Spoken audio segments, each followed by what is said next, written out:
மச்சான் ஒரு 1000 ரூபாய் இருக்குமாடா? ஏய் எங்களுக்கே 2000 தேவைப்படுது, நீ இருந்தா அனுப்பிச்சு. சரியான பல்புடா.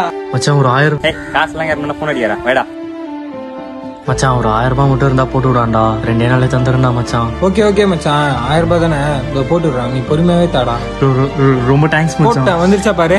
ஓகேடா. வா மச்சான். மச்சான் ரொம்ப தேங்க்ஸ்டா, நீ எல்லாம் இன்னைக்கு என்னால எதுவுமே பண்றதுக்கு முடியாதுடா. மச்சான் வாங்கிட்ட வாங்க 1000 ரூபாய். என்னடா திடீர்னு அன்னைக்கு 1000 ரூபாய் கேட்டிருந்தா ஏதாவது அர்ஜென்ட்டா? இல்ல மச்சான், நான் சின்ன குழந்தையா இருக்கும்போது எங்க அப்பா கடைக்கு திருவிழா அந்த மாதிரிலாம் கூட்டு போவாரு. அங்க இருக்கிற பொருள்லாம் நான் பார்த்துட்டு திடீர்னு அழ ஆரம்பிச்சிருவேன், எனக்கு இது வேணும் வேணும்னு. எங்க அப்பா கிட்ட காசு இருக்கோ இல்லையோ, ஆனா எப்படியாச்சும் கஷ்டப்பட்டு எனக்கு வாங்கி கொடுத்துருவாரு. அவரோட அந்த வலி அப்ப புரியல. இப்ப எனக்கு கல்யாணம் ஆகி எனக்கு ஒரு புள்ள இருக்கும்போது நான் அவனை கூப்பிட்டு அன்னைக்கு வெளியே கடைக்கு போறேன். திடீர்னு இந்த பொம்மையை பார்த்துட்டு எனக்கு வேணும் போன அழ ஆரம்பிச்சிட்டான். என்கிட்ட 1 ரூபா கூட காசு இல்லை மச்சான். நானும் நம்ம பசங்க யார்கிட்டயோ கேட்டு பார்த்தேன், எவனுமே ஒழுங்கா பதிலுக்குன்னு சொல்லடா. கடைசியா கேட்டு பார்ப்பேன் தான் உனக்கு அடிச்சேன், நீ உடனே போட்டு விட்டடா.